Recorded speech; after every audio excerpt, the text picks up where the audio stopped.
Todd, really appreciate you making some time for us this morning. You're in your 32nd year calling college football games. Back when you were at Penn State, playing quarterback at Penn State, did you ever imagine that this was going to be your job that you've been doing for this long? Well, let me say this first because so I don't forget, but I loved your guys' intro. I mean, first of all, it's always great to hear my old buddy Brad Nessler call a live big play like nobody else can. And then the movie references and clips was fantastic. So it got me all fired up. But, yeah, when I was back in school, of course, that was a long time ago, and playing at Penn State. And, even back then, it wasn't until later in my career there that I started to realize, okay, I have a chance to play in the NFL, and this is realistic. And when I first went to school there, that wasn't something that guys at that time thought about. Now your top level recruits, I mean, that's one of the first things they think about. Where can I go to get developed to have the best chance to go to the next level? So anyway, I majored in speech communications with an emphasis in broadcasting, thinking that what I'm doing now is what I thought I might want to do. I also thought about coaching because my dad was a coach my whole career, football coach. But it really wasn't until I was done playing in the NFL that I got a taste of broadcasting and enjoyed it and felt like I had a little knack for it. Started very slow, started doing kind of a small regional package in the East on the Big East television network when the Big East football first started, and just kind of kept working at it and kept developing it, and got a break at ABC, after 3 or 4 years, and then the rest kind of took off after that. I'd say based on the track record, 30-plus years in the business, it worked out. Todd, as a former quarterback, things have changed over the years. And I think about Quinn Ewers, who just signed the $1.4 million deal, according to sources. Bryce Young, who looks like he's going to be making 7 figures. DJ, not even going to try and pronounce his last name out at Clemson, with Dr. Pepper. Uiagalelei. Uiagalelei. Okay. How would you market your business around football players, especially the position you played at quarterback? Well, we're entering a whole new world. I mean, first of all, it is so great to have so many of the signs of normalcy back in college football, even though we're still dealing with a pandemic that is not left us and may never leave us officially or completely. But the fact that we're going to have, fans back and bands back and pageantry and game day traditions and all that back is awesome. But we're also entering a time in college football that's unprecedented, with this NIL stuff that's going on now. I mean, the transfer portal is not new, but it's still really alive and well and making a major impact on college football. You've got 2 teams, out of the Big 12 that have announced their decision to move. So you've got conference realignment discussions. You've got college football playoff expansion discussion. There is so much, new entering this college football season. The marketing thing, here's my big, first of all, I'm kind of old school on that in the sense that, I think players get a lot when they get a scholarship. You look at our university, you look at our country, the average student debt that people have across our country is over $30,000. And you're talking about student athletes that get full scholarships to play Division I football. That's not an issue for them. Plus there's cost of attendance, money that they get, and other perks and whatnot. So I've never felt like college athletes are being exploited, the way I think some people do. Now, having said that, I also don't have a problem with guys getting paid, to do some with their name, image, and likeness, autograph sessions, personal appearances, endorsements, those kind of things. My big question is, how is it going to be reined in and legislated, and what are the parameters going to be? Because right now we don't have a national ruling on it. We have different states that have different laws on their books. We have some states that have no laws on their books. what kind of can of worms is it going to open up?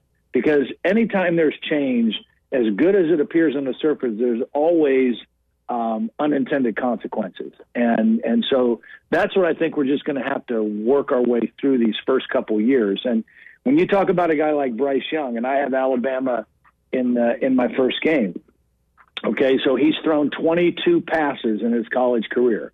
He's going to start for the first time, coming up on Saturday against Miami. And, I think it's awesome that he has these opportunities ahead of him off the field. But the reality is, his main focus needs to be what he's doing on the field.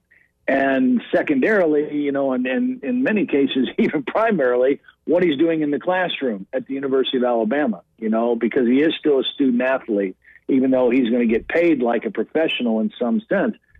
Is he mature enough to handle that? Does he have the organizational skills and the maturity and all of that to put things in their proper perspective, keep things in their right priorities, and go about his business? Because ultimately, everything is going to go up or down based on how he plays and how he performs in terms of NIL stuff and future NIL opportunities and those kind of things. So it's going to be really interesting to just see how guys, and as a sport, how we all kind of navigate this the first few years.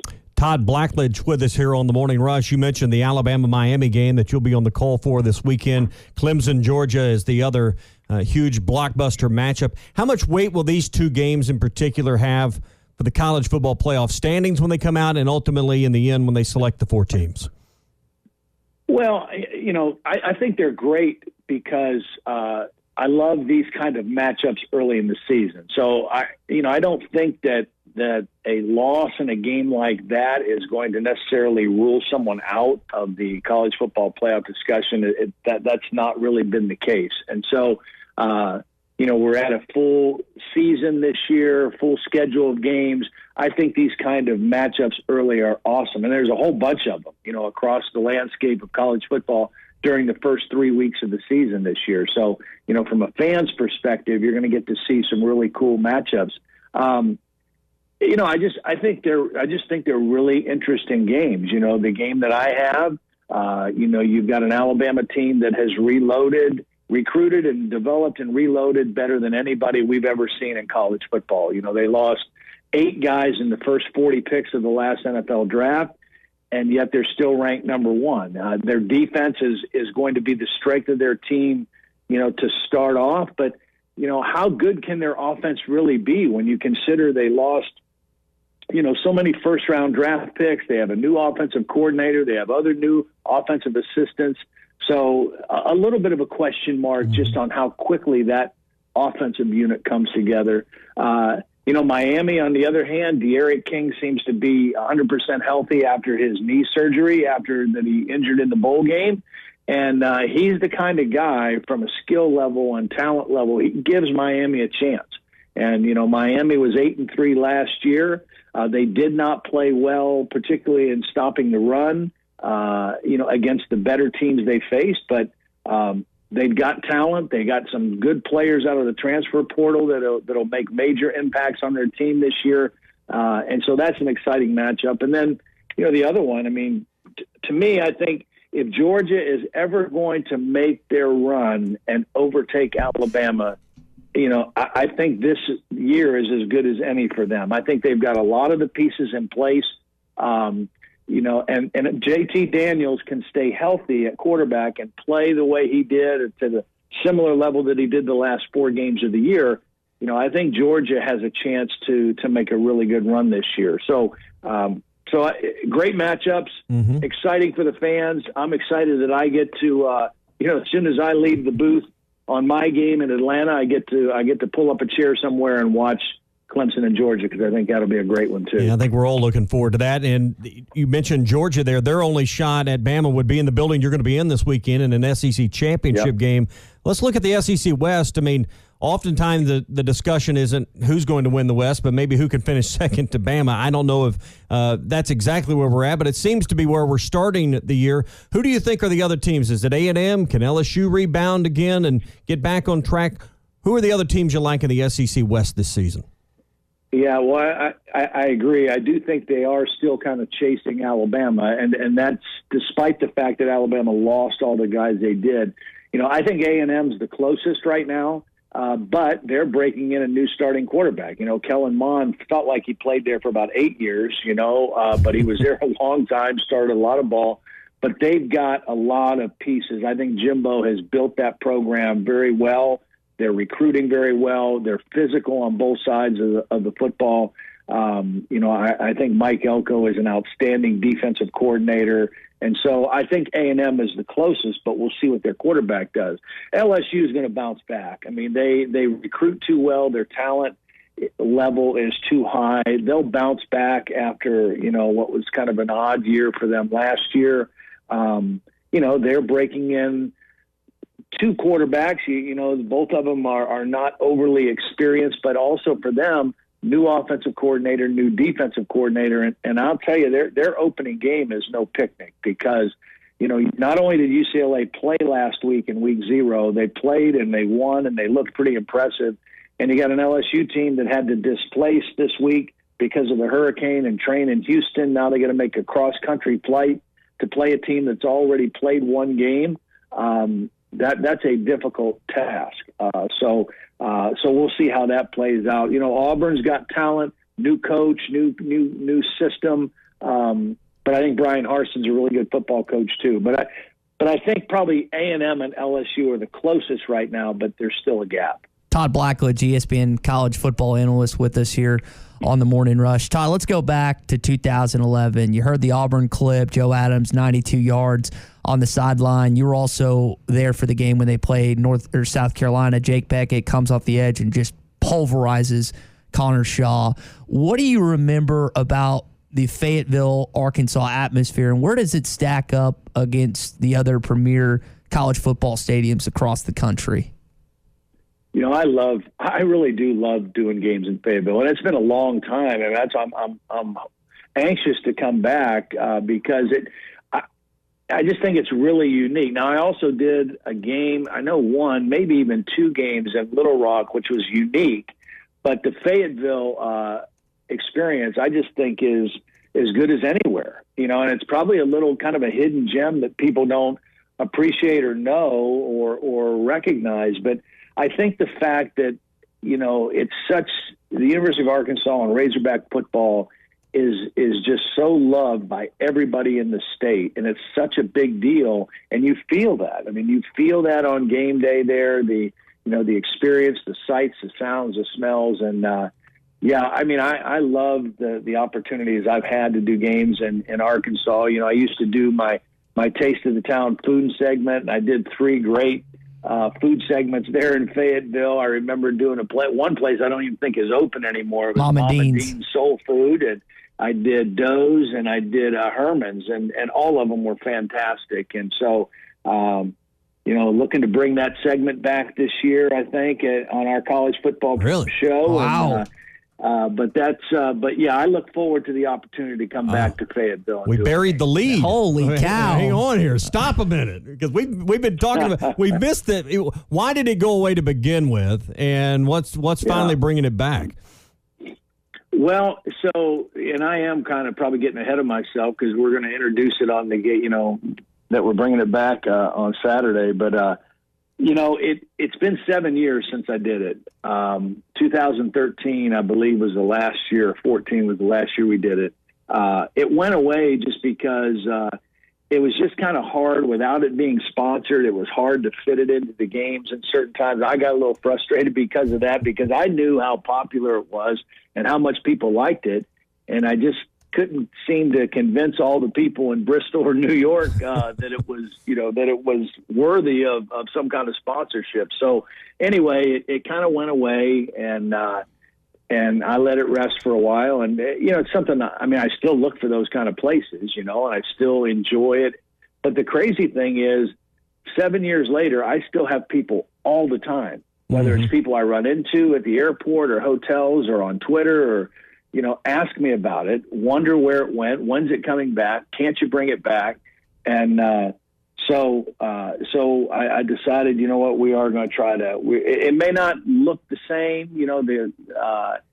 but it's going to be back in some form or fashion. It may not be every week, but when we go to some new places that I haven't been, or some places I've only been, a few times, we're going to do it again, and we're going to have fun with it. And I think part of it is, for me, my motivation was, at our college seminar recently, it was this whole idea of, okay, our emphasis this year is this whole welcome home concept, welcome home college football. It's, the fans are back, the bands are back, the pageantry's back.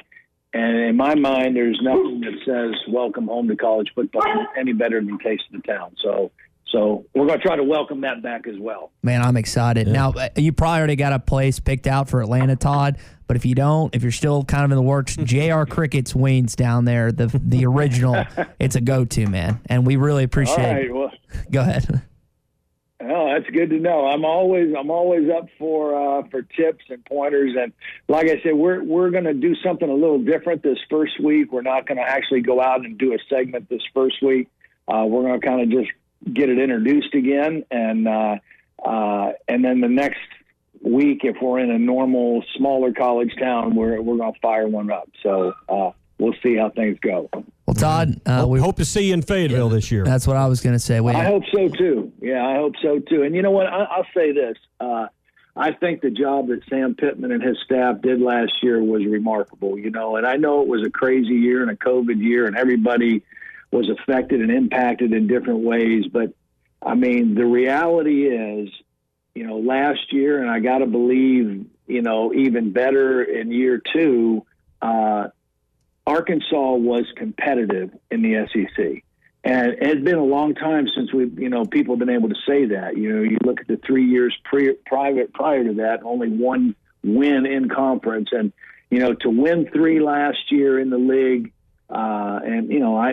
Ole Miss was a good football team offensively. I had them in the game against Alabama, and so good wins. They had one, should have been another one against Auburn. A couple close losses at the end where they scored a lot of points, against Texas A&M and Missouri and LSU. And so, I think things are going in the right direction. I think he's a great fit there at Arkansas, and I think there are brighter. I love his 2 coordinators, and I think there's brighter days ahead for the Razorbacks. Todd, you saved the best for last, not just the food, but your comments about Coach Pittman, and we really appreciate you spending some time with us this morning in the Morning Rush, and trust me, we are ecstatic to hear Todd's Taste of the Town is back.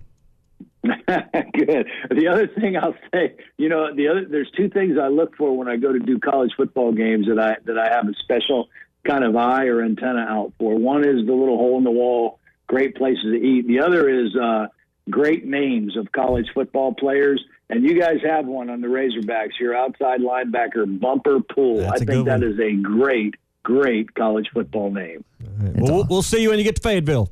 Thanks for chatting with us. Guys. All right, Todd Blackledge with us here on the Morning Rush. Great to catch up with him, and hopefully back soon. It's that time of the year again, and all eyes are now turning to football as teams are back on the gridiron to start the football season. As always, BetOnline is your #1 spot for all of the pro and college football action this season. Get all of the updated odds, props, and contests, including the online's biggest $500,000 NFL mega contest, the world's largest 200,000 NFL Survivor contest, open now at BetOnline. Here's what you have to do. Head to the website or use your mobile device to sign up today and receive your 100% welcome bonus. Take advantage of their opening day super promo. Make a bet on the Thursday, September 9th season opener between the Super Bowl champion Tampa Bay Buccaneers and the Dallas Cowboys. And if you lose, your wager's going to be refunded for up to $25 for new customers only when signing up and using the promo code NFL100. BetOnline is the fastest and easiest way to bet on all your favorite sports. BetOnline, your online sportsbook experts.